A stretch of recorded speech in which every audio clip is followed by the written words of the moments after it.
नमस्कार. 6-6.5 फुटाची उंची, स्वच्छ गोरा वर्ण, काळेभोर पण तितकेच भेदक डोळे आणि मृदू, संयमी आणि शांत बोलणं हे वर्णन होतं मनोहर दास्ताने साहेबांच्या व्यक्तिमत्वाचं.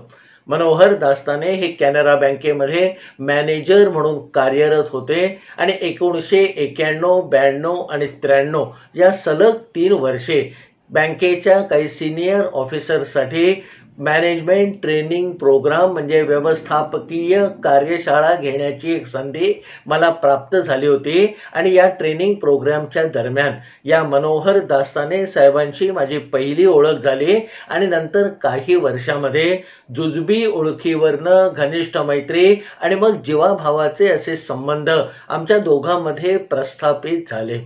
मनोहर दास्ताने यांनी वयाच्या 40व्या वर्षी सहज म्हणून ज्योतिषशास्त्राचा अभ्यास सुरू केला आणि पुढच्या काही वर्षामध्ये अतिशय कठोर मेहनत त्या शास्त्रावर घेऊन त्याचे सगळे अंगभूत असणारे गुण जाणून घेऊन आपल्या बुद्धिमत्तेची त्याला जोड देऊन नंतर या पुढच्या 5-7 वर्षामध्ये मनोहर दास्ताने साहेबांनी फलज्योतिषशास्त्रामध्ये चांगली महारत अशी हासिल केलेली होती.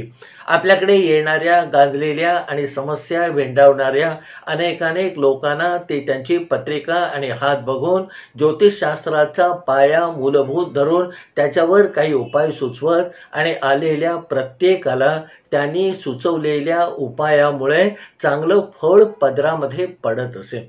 हळूहळू त्यांच्या या ज्योतिषशास्त्राच्या अभ्यासाच्या आणि त्यांना आलेल्या अनेक अनुभवांच्या गोष्टी गप्पांच्या दरम्यान या दास्ताने साहेबांनी मला सांगितल्या आणि त्यातल्या काही गोष्टी या चॅनलवरून यापूर्वी मी आपल्याला कथेच्या रूपामध्ये सादर केलेल्या आहेत.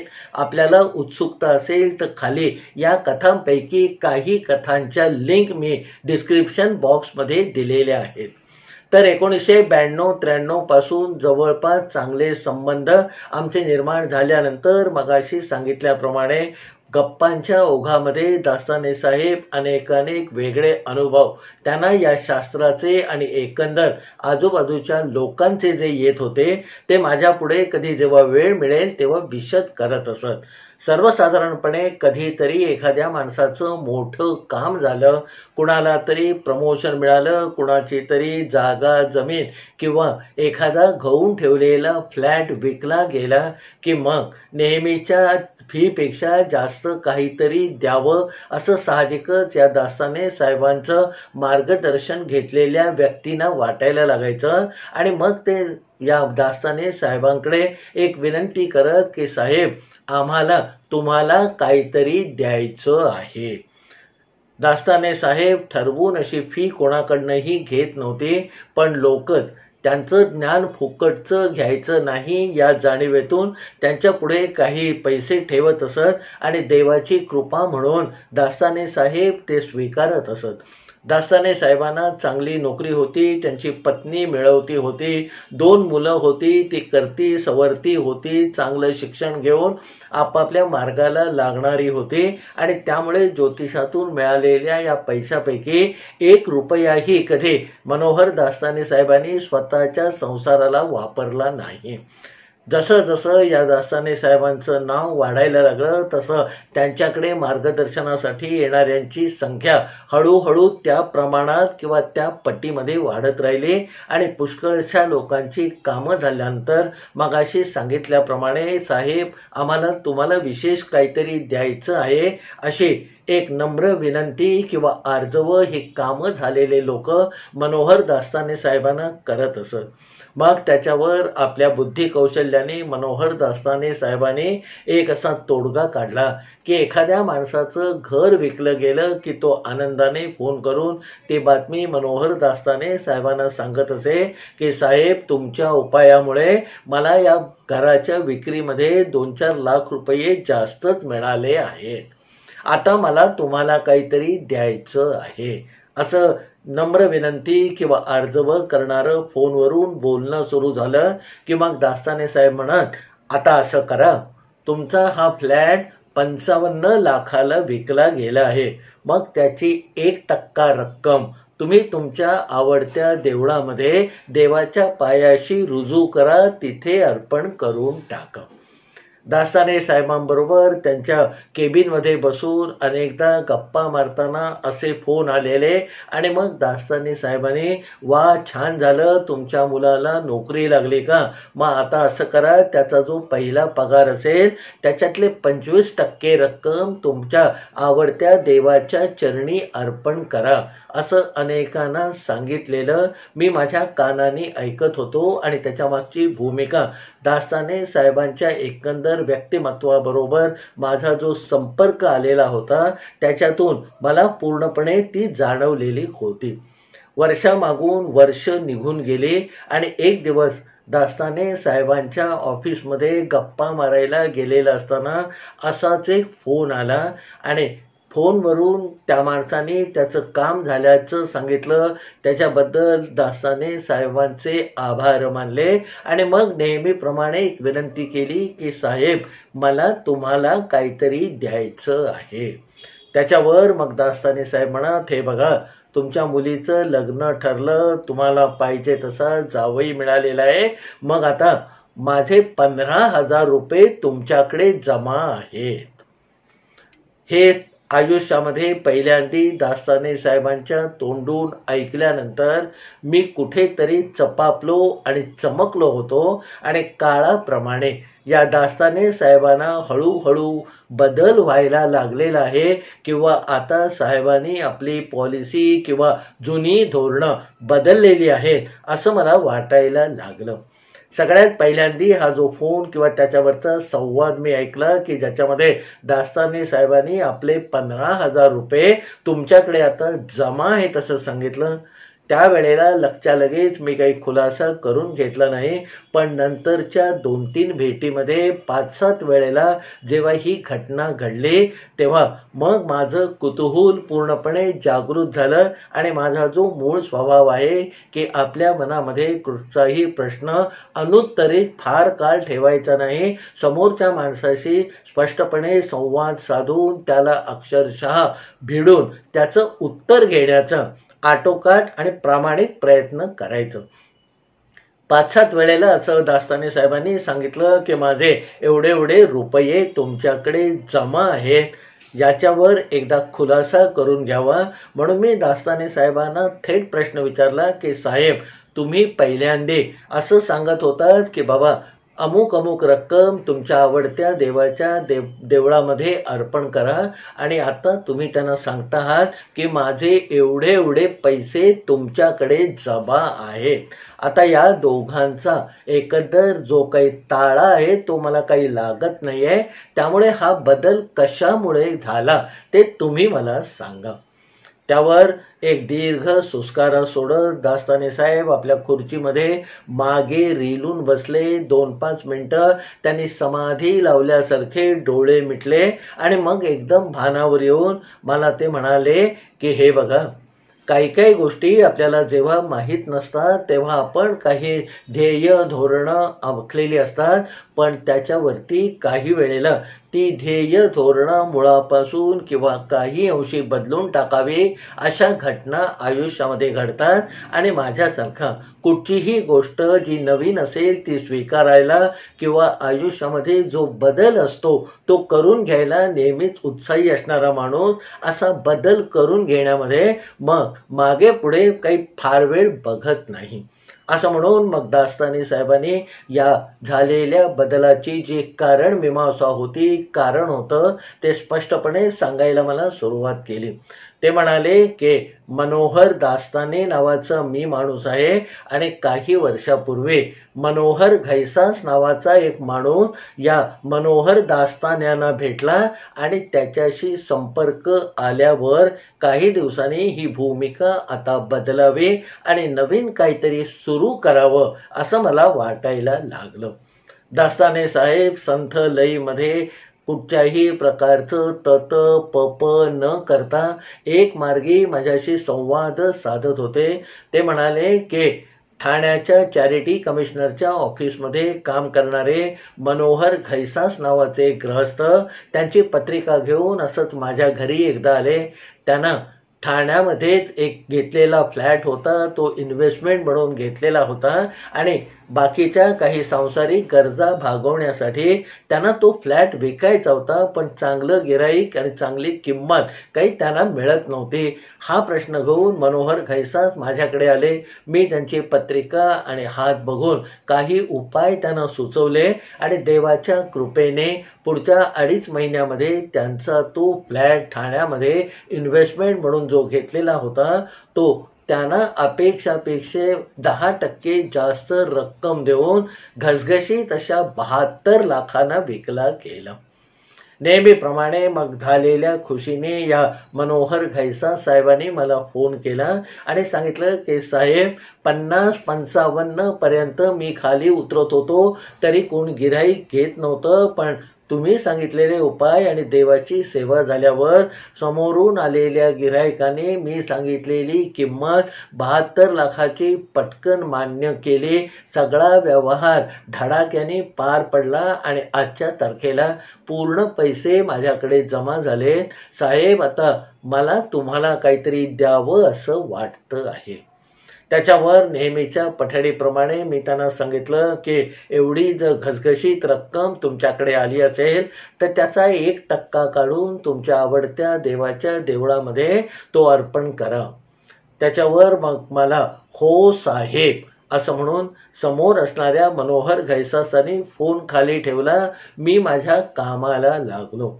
4 दिवसानंतर परत या मनोहर घैसासांचा मला फोन आला आणि त्यांनी सांगितलं की साहेब, आपण जे मला सांगितलं ते मला मान्य आहे, त्याच्यामध्ये काचकूच करायची माझी बिलकुल इच्छा नाही, पण ते पैसे अर्पण करण्याच्या आधी मला तुमचा एक अर्धा पाऊण तासाचा निवांत असा वेळ हवा आहे. मनोहर घैसा समोरून फोनवरून मला हे जे सांगत होते त्यावरून या माणसाच्या मनामध्ये काहीतरी वेगळं काळं बेरं असावं अशी शंका काही मला आली नाही आणि मी त्यांना म्हटलं की बाबा, बँकेच्या कामाच्या धामधुमीमध्ये तुम्ही मागितला तरी असा अर्ध्या पाऊण तासाचा निवांत वेळ मला काही देता येणार नाही. तेव्हा तुम्ही असं करा घैसा साहेब की येत्या रविवारी सकाळी 10 वाजता तुम्ही माझ्या घरी या. ठरलेल्या वेळेला ठरलेल्या दिवशी सकाळी 10 वाजता हे मनोहर घैसास माझ्या घरी आले. आल्याबरोबर त्याने समोरच्या टीपॉयवर माझी सांगितलेली 72,000ची रक्कम काढून ठेवली आणि मग थोडंसं पाणी पिऊन माझ्याशी त्यांनी बोलायला सुरुवात केली.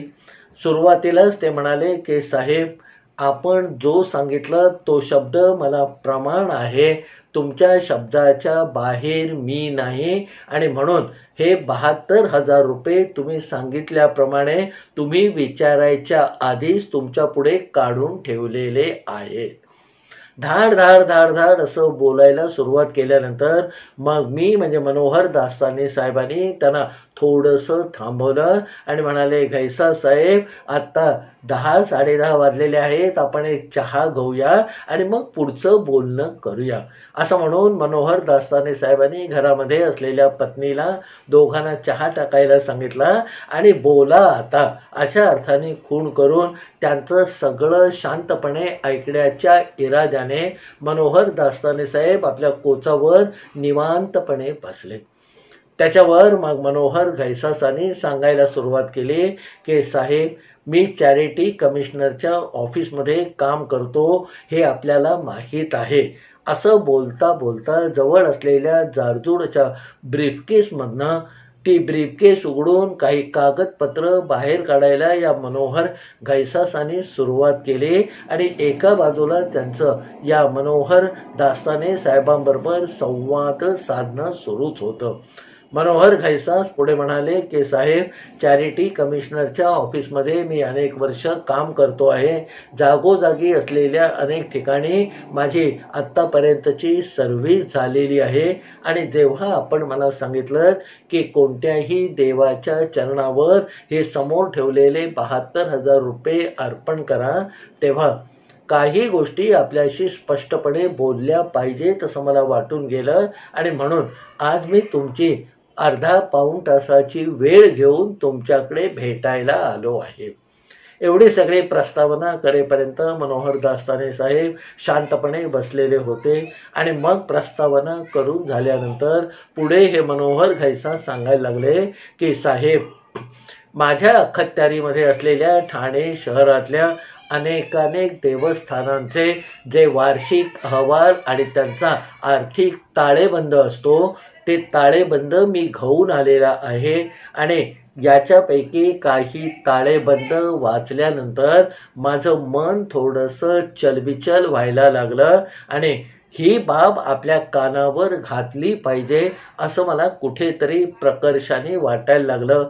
आता केवळ ठाणे शहरापुरतं मर्यादित न राहता मग थोडंसं कुतूहल म्हणून मी महाराष्ट्रामध्ये जिथे जिथे मोठी देवस्थानं आहेत तिथल्या चॅरिटी कमिशनरमध्ये काम करणाऱ्या ऑफिसमधल्या माझ्या सहकाऱ्यांकडनं त्या देवस्थान क्षेत्रामध्ये असलेल्या मोठ्या मोठ्या देवस्थानांचे वार्षिक अहवाल आणि वार्षिक आर्थिक ताळेबंद म्हणजे अकाउंटंट रिपोर्ट मागून घेतले.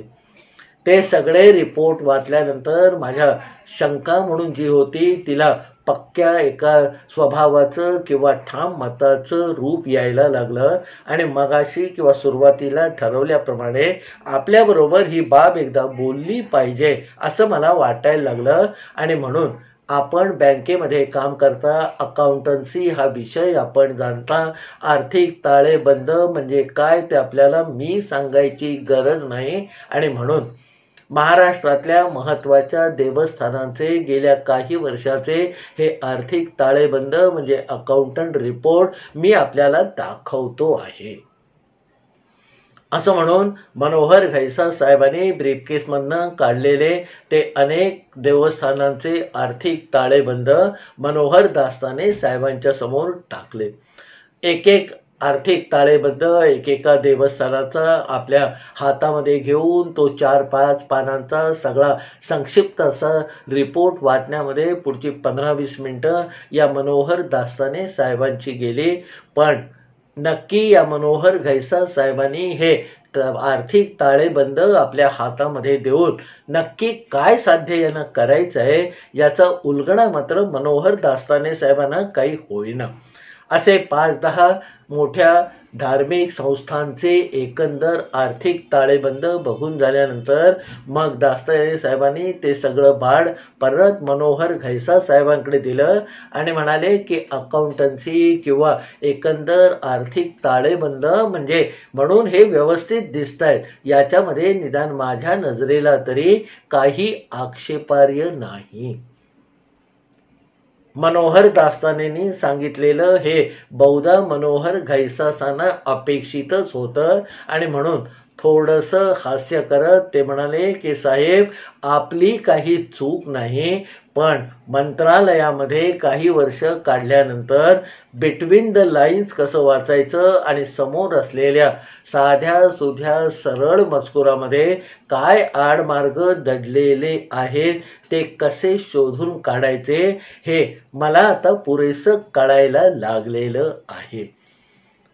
मनोहर दास्ताने साहेबांना मनोहर घाईसा साहेबांनी ही सगळी प्रस्तावना केली तरी अर्थबोध काही होत नव्हता आणि त्यांना अर्थबोध काही होत नाहीये हे लक्षात आल्यावर मनोहर घाईसा साहेबांनी मग हळूहळू एक एक पदर उलगडून सांगायला सुरुवात केली की साहेब, हा कुठच्याही देवस्थानाचा जो आर्थिक ताळेबंद आहे तो आपण बघा.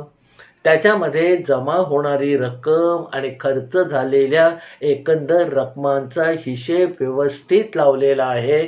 पण आपण जर पाहिलं तर त्या देवस्थानाकडे मग ते हाजी अली जवळचं असेल, प्रभादेवीचं असेल, नगर जिल्ह्यातलं असेल, कोल्हापुरातलं, तुळजापुरातलं, सोलापुरातलं किंवा आपण ज्या ठिकाणी आत्ता बसलो आहोत त्या ठाणे शहरातलं कुठच्याही मोठ्या देवस्थानच्या आर्थिक ताळेबंदामध्ये त्यांनी जे खर्च केलेले आहेत त्याच्यामध्ये जेमतेम 10 किंवा 15% रक्कम ही देवस्थानच्या डागडुजीवर किंवा तिथे असणाऱ्या सण उत्सवावर किंवा पुरोहित म्हणून काम करणाऱ्या लोकांच्या पगारासाठी खर्च झालेली आहे.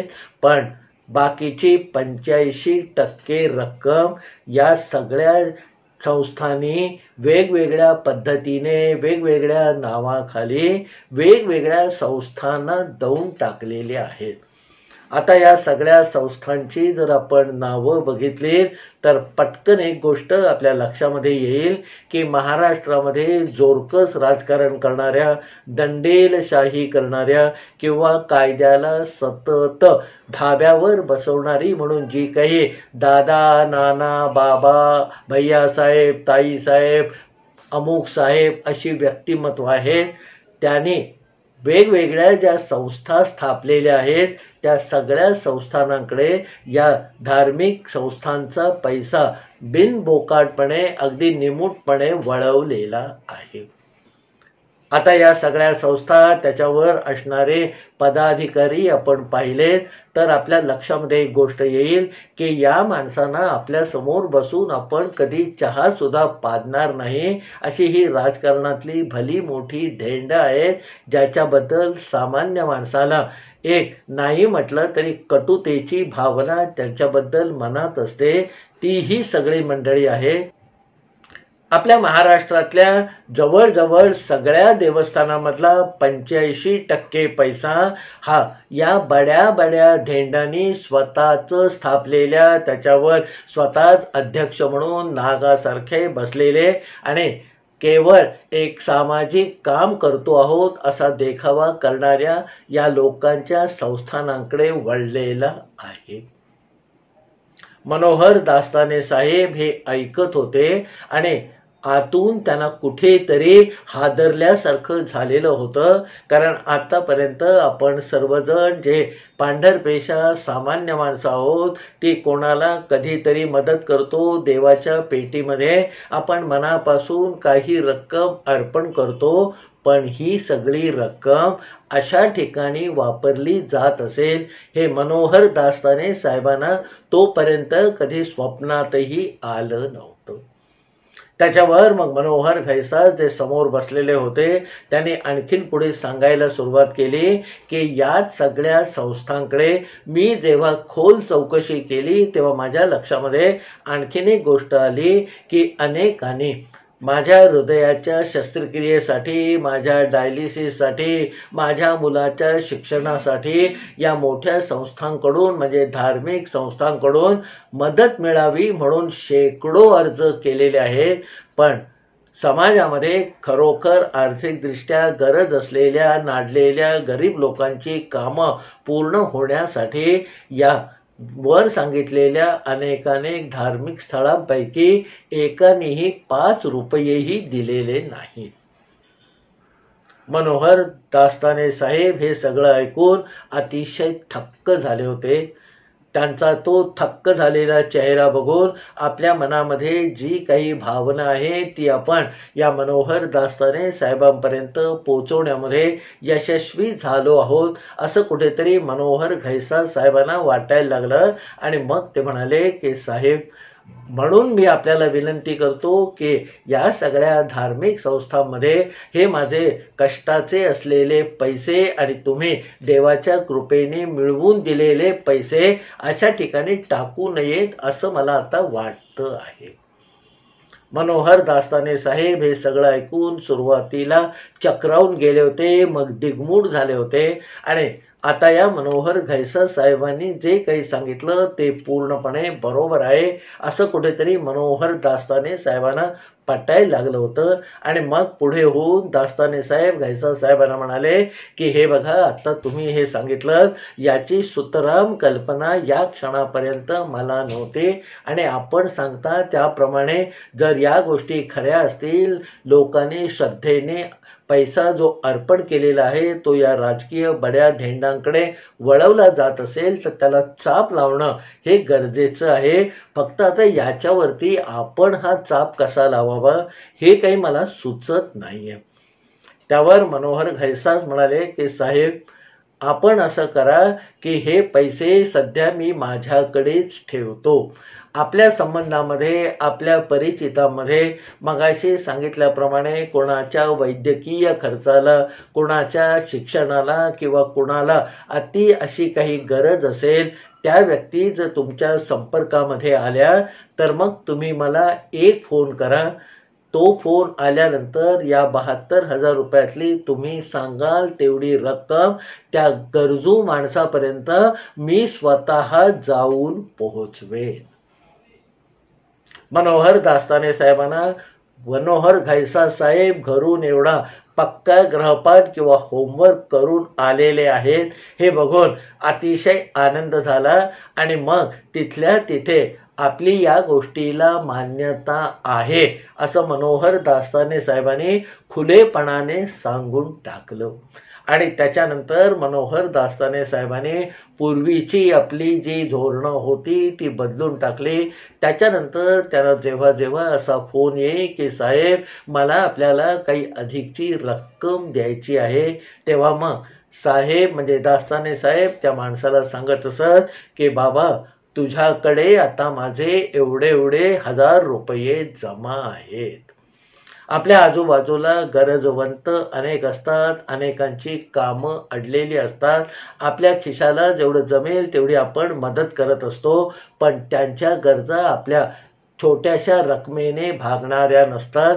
आणि त्यावेळेला असे घैसास किंवा बाकीच्या लोकांकडे असलेले पैसे वापरणं हे मनोहर दास्ताने साहेबांनी त्याच्यानंतर स्वतःसाठी घालून घेतलेलं एक बंधन किंवा लावून घेतलेली शिस्त होती.